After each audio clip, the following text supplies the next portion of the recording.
And we're back! You know, every once in a while, you know. No, it's an old Saturday Night Live skit. And we're back. Z105. It's an old Jimmy Fallon skit when he was on Saturday Night Live. Alright, so, reminder, scheduled test next week, Thursday. That is 1 week and 1 day from today. Okay, so there's that. And we are collecting all 6 Chapter P homeworks for you. As we had said earlier, that I'm not collecting the note sheets, just collecting the homework sheets. Okay? All right? And there's all that stuff.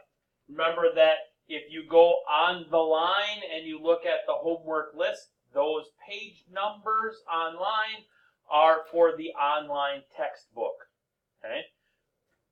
Same section, same problems, just different page numbers if you have a hard copy of the textbook. Okay? And if you feel that, yeah, I just need to have my own textbook, it's not working out, you can check one of those out at any time. Okay? Again, today we've got 3 things that we want to do. We already did take our short formative. We're going to finish up the notes on P5, and we're going to start the notes on P7. So let's get into this. Let's go. What do you Wait a second. Tap the brakes. Is this? Oh, yeah. Okay, so this is out of P5 now. What do you remember about absolute values? Okay. Anybody? What? Talk to me. They're always positive. That's usually the first thing that people say is always positive when we're talking about numbers. Okay, love it. Okay, what do you got? The true definition of an absolute value is the distance from 0 on a hashtag line. Number line.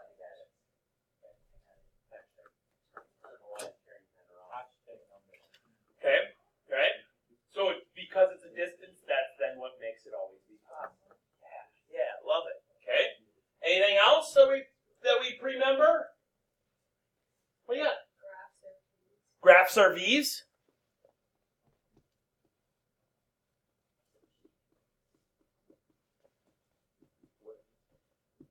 They're either V's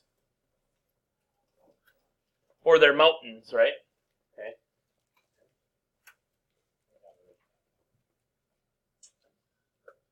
Anything else? That's 2 of them that I was hoping for. Okay. The only one that are always positive, but that was because that's just not true math. And as much as I say that I'm, I try and, speak in my own language, I really do have a passion for math, and I really do like being true to the math. So, okay, love it. All right, now we're at the bottom of P5's note sheet right there, and there's a problem there that is the absolute value of 2x minus 3 equals x squared. Should be on your graph or on your page. We are going to solve this in one of 2 methods. Okay? Method number 1 is we are going to solve this one by finding the intersections. Okay? That's how we're going to solve this first one, by finding the intersections. So, what I need to do then is I need to put this one as my f sub 1 of x, and then I need to put this one as my f sub 2 of x on my graph, and then I look to see where those are touching. Okay? So, let's go to the graph. I have it written up on the sideboard just so we can refer back to it. So, we start by, now, again, I say this all the time, I am a document type person. on the Inspires. I am not a scratch pad type person. You can do more in documents than you can in scratch pad. So what I recommend, every time that you turn on one of our calculators, because you don't know the aptitude, if you will, I think is a good one, or the intelligence of the person that used it before you. Every time you turn one of our calculators on, I recommend that you start by hitting the on button twice. Once to turn it on, once to take it to the home screen. Okay? And then from there, I would say start a new document every time. Now it's going to ask you if you want to save it. No, don't save it. Just open it up.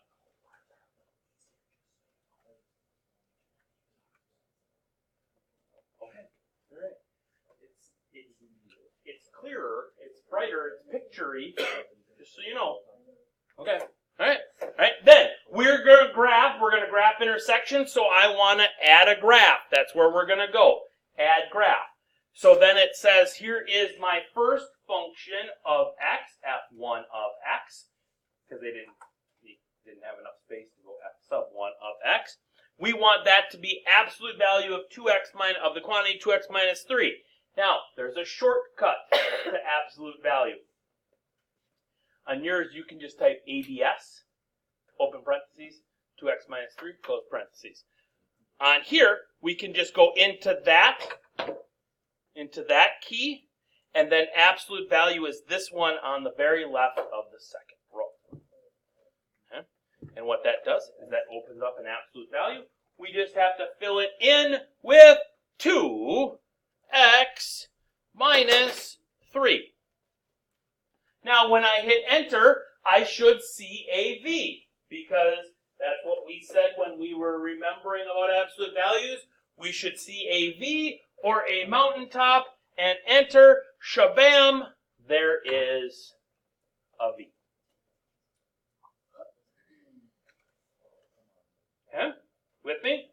Now, to get to the next graph, on the other, I want to also graph x squared. If you just hit tab,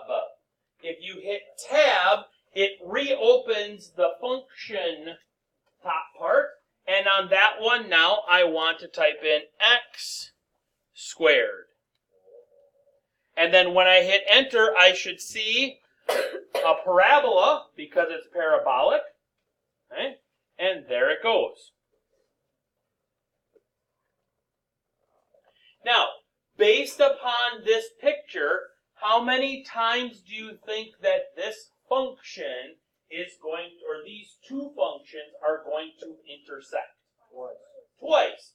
But on our current window, how many times do they intersect? Once. Okay? So now here's a cool thing. Okay? On mine, it's a little easier because I have a smart board and, I get it. It's Lin's Meyer-centric world. I get it. Okay? But on yours, if you scroll and you put your cursor somewhere, because I want to pull this graph down a little bit and to the right so that I can find that intersection that's missing. Right? So if you pull your cursor over there, and then you click and you hold that middle button, okay? What it will do is it should close the hand, and it should be able to, now come on now, see how the hand is closed around my finger? Okay? And you should be able to drag that down to the right and down a little bit, and shabam, there it is. Now I can see my two intersection points. If I wanted to move this blue function because it's in the way of my intersection point, I could click on it, close the hand around it, and drag it to wherever I want it to be. Okay? Likewise, I can do that to any thing that's on the graph. Okay? If you click on an axis, either the x-axis or the y-axis, that will change the scaling, and so you'll zoom in or zoom way out, okay, on it, depending upon where you want to go. So there's my two functions. Love it. Now, I want to find the intersections of those two functions.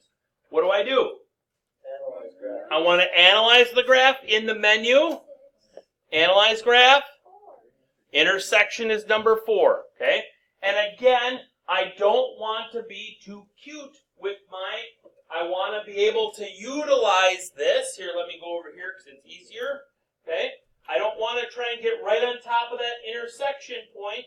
I can be far away, click on it, drag it, and it will tell me that I have an intersection right there.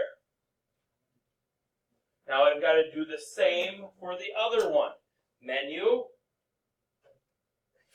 analyze graph, intersection. Again, don't need to be so, you can be as broad as you want. Click and move it so you can actually see what it is. What's up? Is there a way to do them both at once? There is, I got to think now, if you go, I don't know if, because one of them I think has to be linear in order to do them both at the same time. But if you went into Analyze Graph and, oh, nope, I lied. If you go back here into Geometry, and then it's Construction. Nope, not Construction. Then it's Measurement.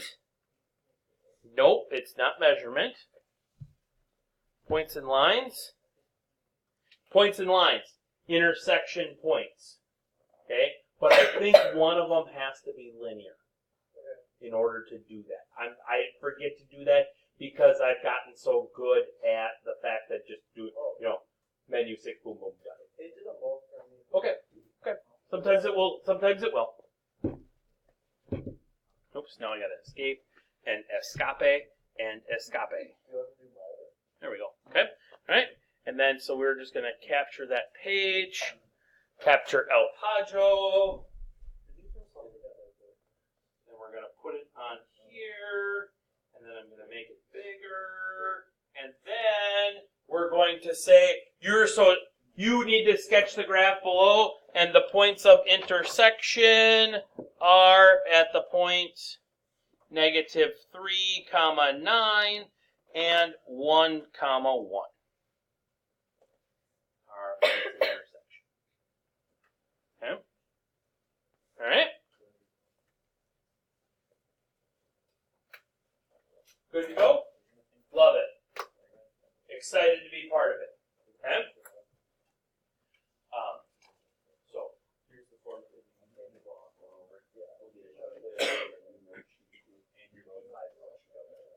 Okay? Alright, so that's method number 1. That's where I keep them separate. Okay? Alright? Now, the second way is I can just do one function. And so what I can do is I can solve this function for 0, or set it equal to 0 by, in this case, I would subtract x squared from both sides so that I would get the absolute value of 2x minus 3, then minus x squared as my function. Or I could have subtracted the absolute value of 2x minus 3 from both sides and gotten my function as x squared minus the absolute value of the quantity 2x minus 3. Okay? Either way, I can do that.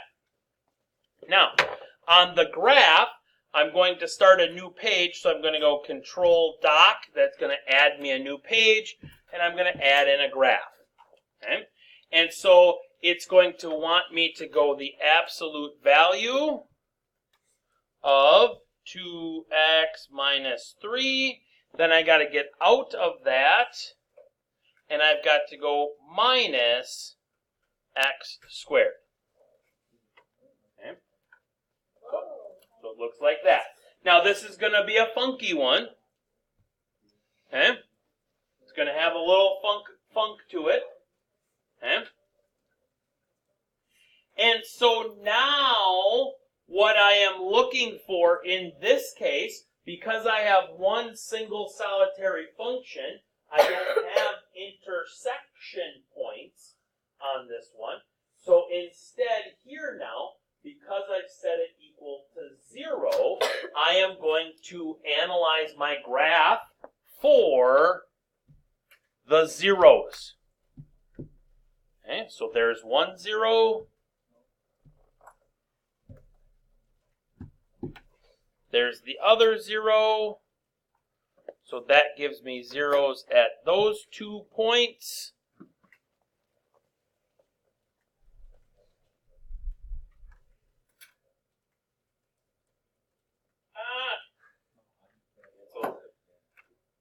Capture.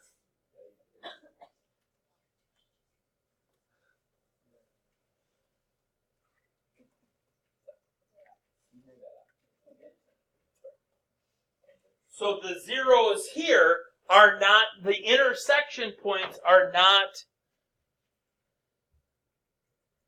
I'm thinking how I would say this, the 0 points, -3, 0, is not the answer. So this would use your calculator to find the zeros. So the zeros would be at x equals -3 and x equals +1 would be the zeros. Okay? So that would be the solutions to this one. Notice how the two different methods give you two different styles of answers. We're solving this problem for where the left side equals the right side. If I plug in -3 or +1, I have achieved that. Left side equals right side. If over here I've got intersection points, but what that is really telling me here is this is really telling me that left side equals right side at x equals -3. It's just telling me what value I should get. If I plug -3 back into my original function, I should get 9 equals 9.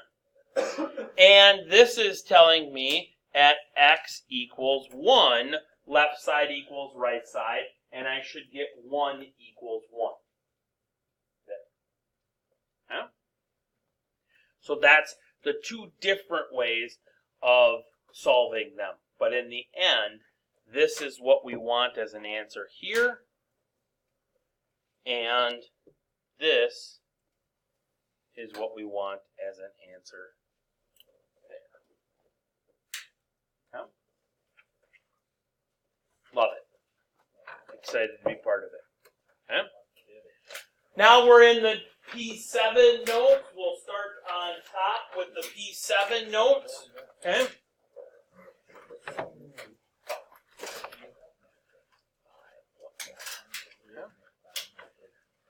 So, a reminder for you that when we have an absolute value equality, an equality, I want that to be, so I want to grab here and grab here because we're warriors, so we're blue.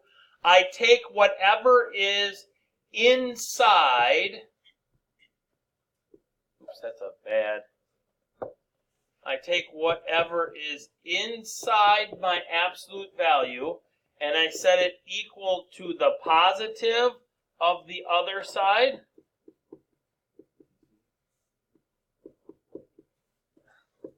And then I take what's ever inside the absolute value and I set it equal to the negative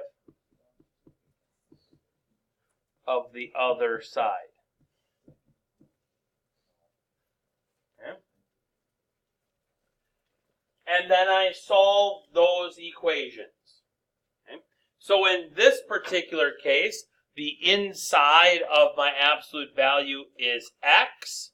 So I set that equal to the positive or just the other side, which is 5.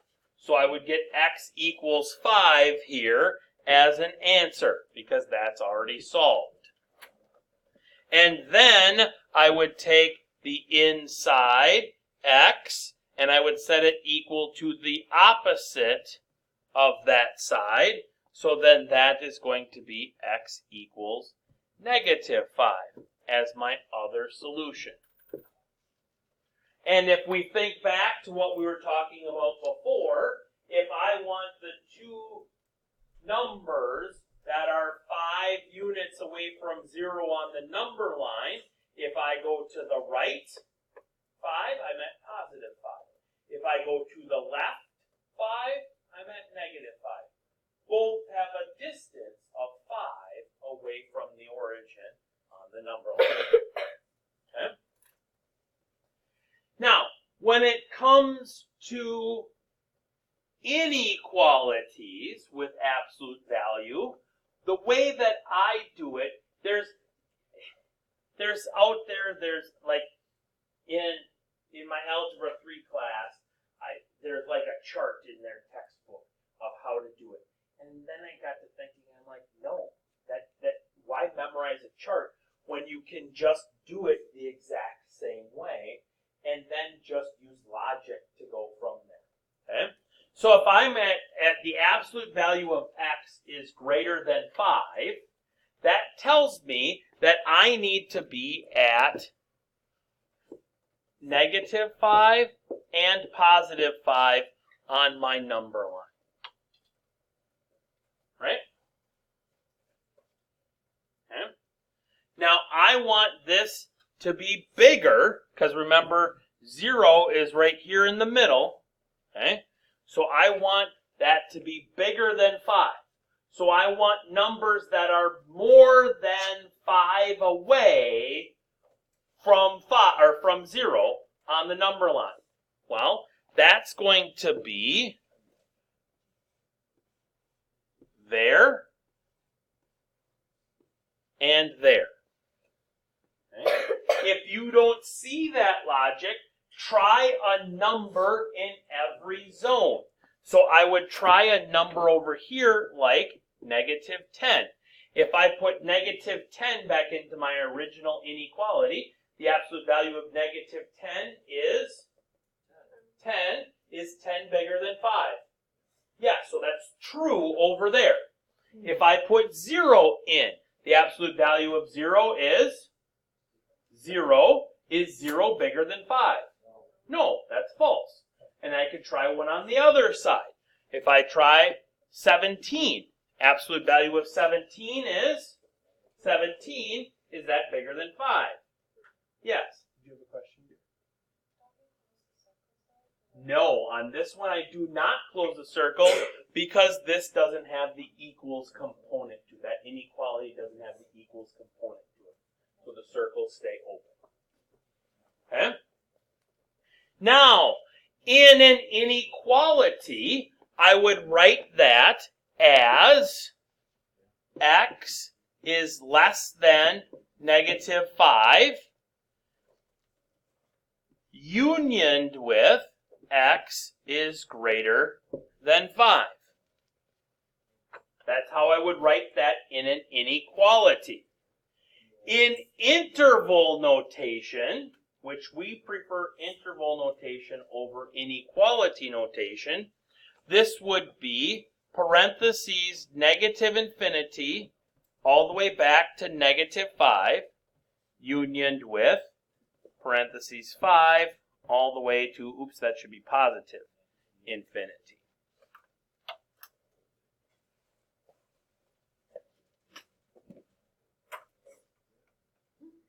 Okay.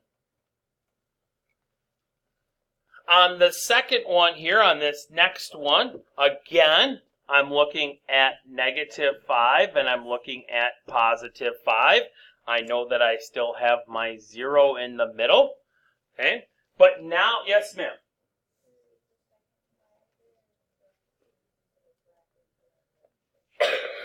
Because you're not Chuck Norris. And you can't count to infinity. Yeah. Infinities will always be a parenthesis. Yeah, because we can't ever get there. It's an abstract thing. Okay? Again, unless you're Chuck Norris. Okay? All right? Now, Chalice, on back to your question on this one now. Now I'm going to fill in those dots because there's the equality component to my inequality. Okay? So I can be at 5 because that's equals. Now I want that distance to be less than 5, so that's going to be the in-between stuff. Okay? Because I want it to be smaller than 5. Okay?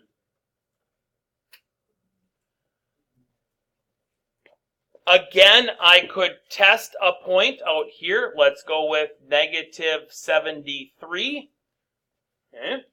Absolute value of negative 73 is positive 73. 73 is bigger than 5, so that's a false statement, so I shouldn't be in that zone. 0 is 0. 0 is less than 5, so that's a true one. And then up here, I'm going to go with 1,000. Bad 1,000. Oops, now it looks like 100. Now we just restart. There. Okay? Absolute value of 1,000 is 1,000. 1,000 is not smaller than 5, so it shouldn't be out there either. Okay? If I were in an inequality, I would be at negative 5 is less than or equal to x is less than or equal to 5. If I were a interval, I would be brackets now because of the equalities component or the equal to component between negative 5 and positive 5. Okay? One thing I can tell you is, and I'm not saying this to pick on Nicole because I just looked at Nicole's paper, but make sure that your brackets look like brackets and they don't look like parentheses because they mean two different things. Okay? At first glance. What's up? So, Brenda and I have a question. If you did so x is greater than or equal to negative 5 with the u and then the other inequality, could you do that or just put it all together? Yeah, but that look goofy. Okay. Yeah. Well, I was actually kind of curious. Yeah. Yeah. Okay. I mean, you can, but it's just more right. Okay. Any other questions on that stuff? Fantastic. One last example. Here we go. Now we want to solve this algebraically. Okay? So we're going to write, that's exactly what we just did. We're going to write the two equations without the absolute value symbols equal to 5 and equal to negative 5. So inside 2x minus 1 equals 5, and then out inside 2x minus 1 equals the negative of that whole side. Now, I write it like that for a reason on that second one. Okay? And the reason is because you're going to get, if I fast forward, maybe not. Oh, maybe it's not in there. But if I would have this one, come on now. There it goes. Come on now, one more. There it goes. Okay. If I were to have like a variable or a multi-termed expression on that right side, I would have to take the negative of that entire side. So if this happened to have been 5x plus 3, I would have to take the negative of that whole side, not just the negative 5x. I don't just slap the negative on in front. It's a negative of that entire side. Okay? Okay? And then we go through and then we can solve now. Okay? So here I would add 1, and I'd get 2x is equal to 6. Divide by 2, and I'd get x equals 3. Over here, I'd get 2x minus 1 equals negative 5. Add 1. 2x equals negative 4. Divide by 2. X equals negative 2. Okay? So I've solved those both. Now, those are my key points on my number line. So I set up my number line, and I put my key points on there of negative 2 and positive 3. Okay?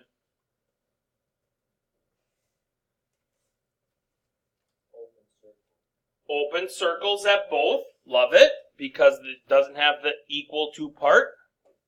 Okay. And again, if we realize that the greater than ones are like aways, excuse me, and the less thans are togethers, or if we test points in the middle or in all three zones, that would work too. So like over here, I could go -5. I put -5 in here and I get -10 minus 1 is -11. So this gives me 11 is bigger than 5, which is true. So I should be going out here. If I plugged in 0 here in the middle, okay, 0 is 0, minus 1 is -1, absolute value is 1. 1 is not bigger than 5, so I shouldn't be in that middle one. And again, if I go out here and I try 10, 10 times 2 is 20, minus 1 is 19. 19, the absolute value is 19. 19 is bigger than 5, so shabam, there we go. Okay? And again, those tests can be done in your head.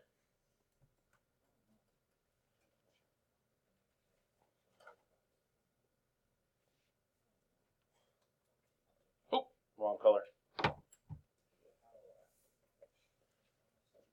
And there's your answer. Interval notation wise, this would be, so this would be from -infinity all the way up to -2, not including -2, unioned with 3 all the way out to positive infinity would be the interval notation. Yeah, buddy? Yeah, buddy. We will pick up more of this tomorrow and Friday.